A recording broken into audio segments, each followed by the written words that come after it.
We live in a world where walking down a grocery store aisle feels like a global tour of food options. Breakfast cereals from America, chocolates from Switzerland, and noodles from Japan. But behind many of these brands, there's one titan pulling the strings: Nestlé. But how did Nestlé, a small milk business from Switzerland, become the world's largest food empire? What were the strategies, controversies, and game-changing products that led to this massive influence? Let's find out. The year was 1867. Switzerland, a country known for its pristine landscapes and dairy industry, was about to give birth to a global titan. Henri Nestlé, a German-Swiss chemist, was a man on a mission. Inspired by a tragic reality, the high infant mortality rates in Europe, Henri developed a revolutionary infant formula. His concoction of milk, sugar, and wheat was designed to nourish babies who were unable to be breastfed, providing them with the nutrients they needed to survive. Henri Nestlé named his product farine lactée, literally milky flour, and soon word spread. The formula worked wonders, saving the lives of infants and providing a much-needed alternative for families. Within a few years, Nestlé's business boomed, not only in Switzerland, but across Europe. By 1871, his factory was producing over 1,000 cans per day, and just 2 years later, that number had doubled. But Henri wasn't the only one looking at milk as a pathway to fortune. Just a few hundred miles away, in another part of Switzerland, the Page brothers, Charles and George, were experimenting with something different: condensed milk. They were inspired by American entrepreneur Gail Borden's invention of canned evaporated milk, which was designed to be shelf-stable and last longer. The brothers saw potential and launched the Anglo-Swiss Condensed Milk Company in 1866, 1 year before Nestlé's product hit the market. Keen to capitalize further, the Page brothers ventured into the infant formula market. To Henri Nestlé, this move was a direct challenge, and he responded swiftly by launching his own line of condensed milk, triggering an intense price war that would last for nearly 3 decades, with each side undercutting the other to gain market share.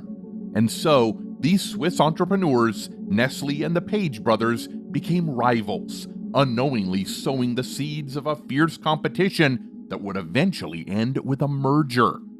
By 1905, with all the founding members deceased, the new leadership of both companies decided to put an end to the battle. In a historic move, Nestlé and the Anglo-Swiss Condensed Milk Company merged, forming the foundation of what would become a global behemoth.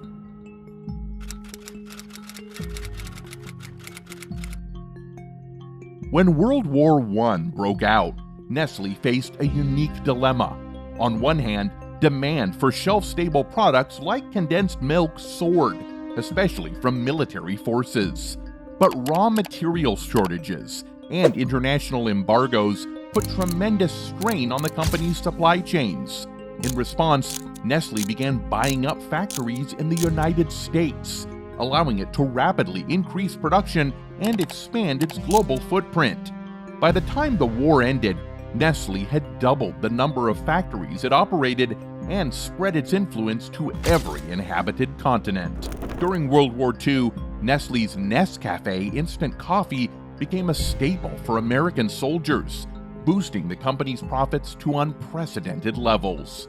This era was a gold mine for the company, and by the end of the war, Nestlé had firmly established itself as a multinational corporation, with tentacles in almost every corner of the food industry.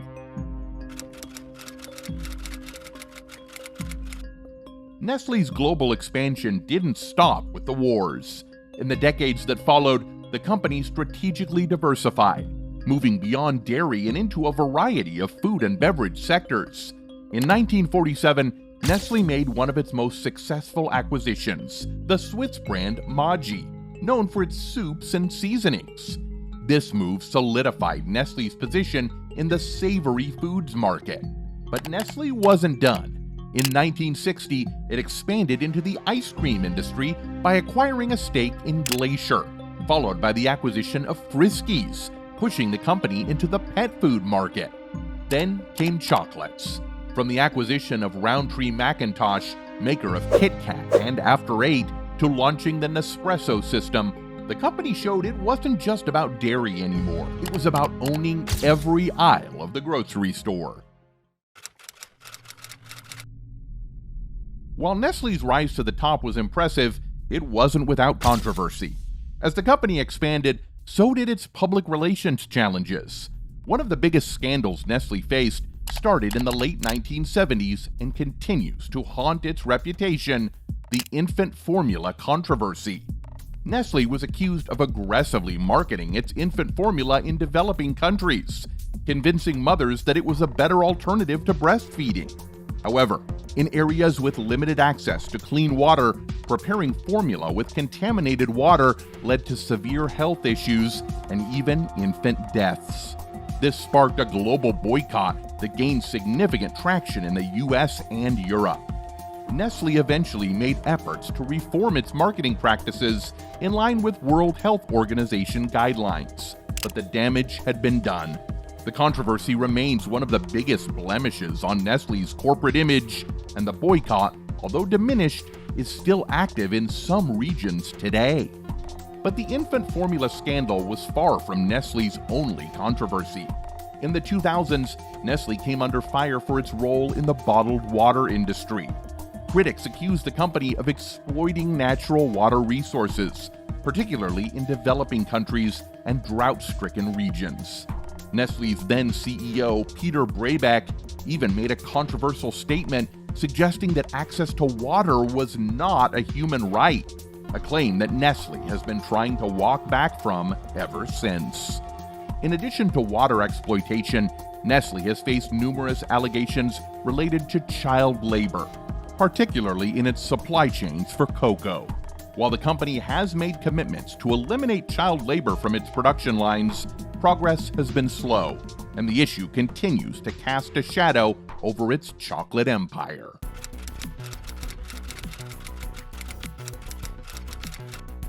As we move further into the 21st century, Nestlé's dominance shows no signs of waning, but the company is facing new challenges, ones that require more than just acquisitions to overcome.